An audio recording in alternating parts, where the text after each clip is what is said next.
অসমৰ ৰাইজক মই তিনিটা কথা স্পষ্টভাৱে কৈছো যে গৌৰৱ গগৈয়ে পাকিস্তানত ISI নিমন্ত্ৰণত গৈছিল এতিয়ালৈকে মই ইমানটোলৈকে যোৱা নাছিল আজি মই প্ৰথমবাৰ কৈছো যে তেওঁ পাকিস্তানত ISI আমন্ত্ৰণত গৈছিল তাৰ ডকুমেন্টছ আমাৰ লগত আছে ফুৰিব যোৱা নহয় আজি মই এক ষ্টেপ ওপৰত কৈছো আৰু তাত তেওঁ ডেফিনেটলি ট্ৰেইনিং ল'ব গৈছিল কাৰণ ISI তেওঁ কিয় মাতিব পাকিস্তানৰ গৃহ বিভাগৰ চিঠি পোৱাৰ পিছতহে গৌৰৱ গগৈ তাত গৈছিল আৰু গৃহ বিভাগত মানে কি পৰৰাষ্ট্ৰ বিভাগে মাতা ইউনিভাৰ্চিটিয়ে মাতা বেলেগ কথা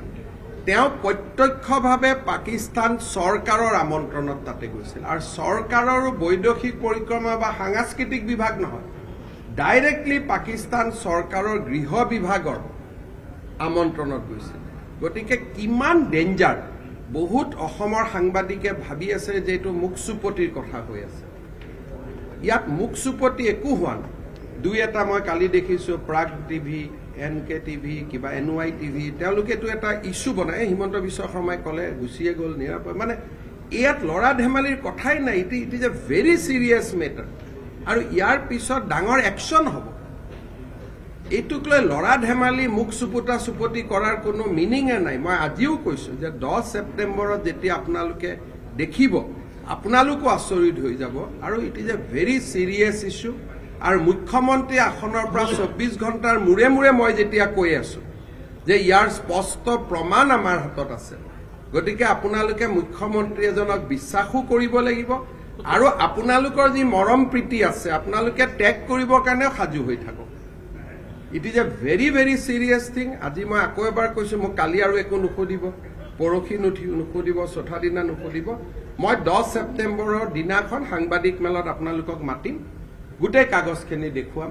আৰু আমাৰ গাত বোকা ছটিয়াই লাভ নাই বিজেপিৰ কোনো নেতা পাকিস্তানৰ গৃহ বিভাগৰ নিমন্ত্ৰণত যদি পাকিস্তানত গৈছে আজিয়ে তাক ধৰা হয় পাকিস্তানৰ লগত বিজেপিৰ কোনো কম্প্ৰমাইজ নাই গতিকে এটো এটা বহুত সিৰিয়াস অফেন্স ইলেকশনৰ বাহিৰত নহলে মই ইলেকশনৰ সন্মুখতো দিব পাৰিলোহেঁতেন এপ্ৰিলত ইলেকশন অসমত গতিকে মই ক'ব পাৰিলোহেঁতেন যে মই জানুৱাৰীত দি দিম যাতে এই ৰাজনৈতিকভাৱে আমাক সহায় কৰিব পাৰে মইতো সেপ্টেম্বৰতে দিম বুলি কৈছো যাতে ইলেকশনলৈকে তাৰ পিছতো সমা থাকে আৰু মই আজি ডাইৰেক্টলি কৈছো যে it is A closely working he was closely with the Pakistan establishment আকৌ এবাৰ কৈছে এনেই পাকিস্তানত যোৱা সুপতি মাৰা যোৱা নহয় পাকিস্তান চৰকাৰৰ নিমন্ত্ৰণত আৰু চৰকাৰ মানে সাংস্কৃতিক বিভাগ ক্ৰীড়া বিভাগ নহয় গৃহ বিভাগৰ নিমন্ত্ৰণত তেওঁ পাকিস্তান গৈছিল আৰু গৃহ বিভাগে নিমন্ত্ৰণ কেতিয়া কৰে যেতিয়া কাবাক ট্ৰেইনিং দিব লাগে তেতিয়াই নিমন্ত্ৰণ কৰে আৰু একাৰণে তেওঁকো মই কম যে মুখ সুপতি কৰি থাকিব দৰকাৰ নাই মোক কৈ দিয়ক প্ৰমাণ আছে যদি দিয়ক তেওঁ জানে যে মোৰ হাতত প্ৰমাণ আছে খালি মোক প্ৰমাণখিনি আদালতৰ দ্বাৰা প্ৰত্যয়িত হ'ব লাগিব সেই প্ৰচেছটোৰ কাৰণে মোক 3 মাহ সময় লাগে কাৰণ আপোনালোকৰ মাজত তেওঁ সিম্পেথাইজাৰ বহুত আছে কালিয়ে মই ৰাতি গম পালো যি হুলস্থুল লগাই দিলে যে তেওঁ দিল্লীত তেওঁ গৃহ বিভাগে সিলেক্ট কৰিলে যিটো ফুটি আপোনালোকে কৰিলে মোৰ কেতিয়াবা এনেকুৱা লাগে যে মানে আপোনালোকো কত জড়িত হৈ আছে ৰাষ্ট্ৰৰ ভাবুকি যিটো কালি হুলস্থুল লগাই দিলে বিশেষকৈ প্ৰাগ টিভিত মই আচৰিত হৈ গলো যে কাবাৰ যেন ঘৰৰ লৰা কইনাৰ বিয়াহে ঠিক হৈ গল এইটো কথা তেনেকুৱা নহয় যি কাম কৰিছে তাৰ প্ৰমাণ আমাৰ লগত আছে আৰু ইয়াৰ পৰা বাছাৰ কোনো উপায় নাই হোৱে আৰু বাৱে বন্ধ হৈ আছে আগ আৰু পিছৰ ফালেও লক আছে হো আৰু বাও ফালেও লক আছে এভিডেন্স আমি চকুদি দেখিছো খালি কাগজখিনি আনিবৰ কাৰণে মোক সেপ্টেম্বৰ লাগে আমি নোটিস দিব লাগে আনিব লাগে